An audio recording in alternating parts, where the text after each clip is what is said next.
स्मिता पाटिल बेटे प्रतीक बब्बर को जन्म देने के बाद बीमार हो गई और वो इससे कभी ठीक नहीं हो पाई। डिलीवरी के कुछ दिन बाद ही उनकी मौत हो गई थी। दोस्तों, वीडियो में आगे बढ़ने से पहले प्लीज मेरे चैनल को सब्सक्राइब करके बेल आइकन को जरूर प्रेस कर दीजिएगा। तो चलिए दोस्तों, वीडियो को शुरू करते हैं। स्मिता पाटिल बॉलीवुड की एक शानदार अदाकारा थी, मगर वो जितना कुछ कर पाने के काबिल थी उतना मौका उन्हें मिल नहीं पाया। महज 31 साल की उम्र में ही स्मिता पाटिल ने दुनिया को अलविदा कह दिया था। उन्होंने जितनी जिंदगी जी वो भी दर्द भरी रही। वो शादी भी नहीं कर पाई थी और इसी वजह से उन्हें वो रेस्पेक्ट नहीं मिल पाई। माँ के साथ भी उनके रिश्ते अच्छे नहीं थे और बेटा पैदा हुआ तो उसे भी ज्यादा देर तक वो सीने से नहीं लगा पाई। स्मिता पाटिल और राज बब्बर के रिश्ते का जिक्र आज भी लोग किया करते हैं, लेकिन कम ही लोग ये जानते होंगे कि जीते जी स्मिता कभी राज बब्बर की दुल्हन नहीं बन पाई। वो उनके बेटे की मां जरूर बनी, पर उसके बाद ज्यादा जी नहीं पाई। जिस वक्त स्मिता पाटिल और राज बब्बर का रिश्ता शुरू हुआ था, तब राज बब्बर पहले से शादीशुदा थे।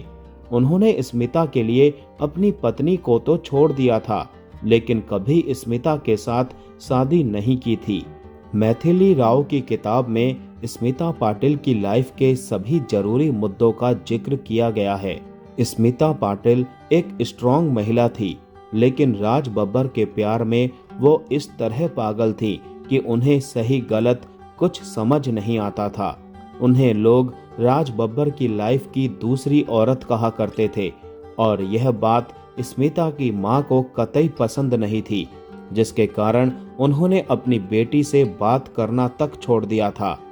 वो राज बब्बर के साथ लिव इन में रहती थी और इस दौरान वो प्रेग्नेंट हो गई। उन्होंने 1986 में अपने बेटे प्रतीक बब्बर को जन्म दिया। प्रतीक, जो आज बॉलीवुड के जाने माने एक्टर हैं, उनके जन्म के समय से ही स्मिता पाटिल को हेल्थ इश्यू होने लगे थे और कुछ ही दिनों में उनकी मौत भी हो गई थी। प्रतीक के जन्म के बाद वो काफी बीमार रहने लगी थी। एक दिन जब वो बीमार थी तो उन्हें अपने बेटे के रोने की आवाज आई। वो उसके पास गई और गोद में लेकर उसे वो चुप कराने लगी। तभी उनका बेटा अपना सिर उनके शरीर से दूर करने लगा। दरअसल उस वक्त स्मिता का शरीर बुखार से तप रहा था। इसके बाद स्मिता ने खुद को लपेटा और बेटे को दूध पिलाया। ऐसे ही कुछ दिन बीते और फिर अचानक उनकी हालत गंभीर हो गई। उन्हें अस्पताल ले जाया गया, जहां डॉक्टर्स ने कहा कि वो कोमा में जा चुकी हैं।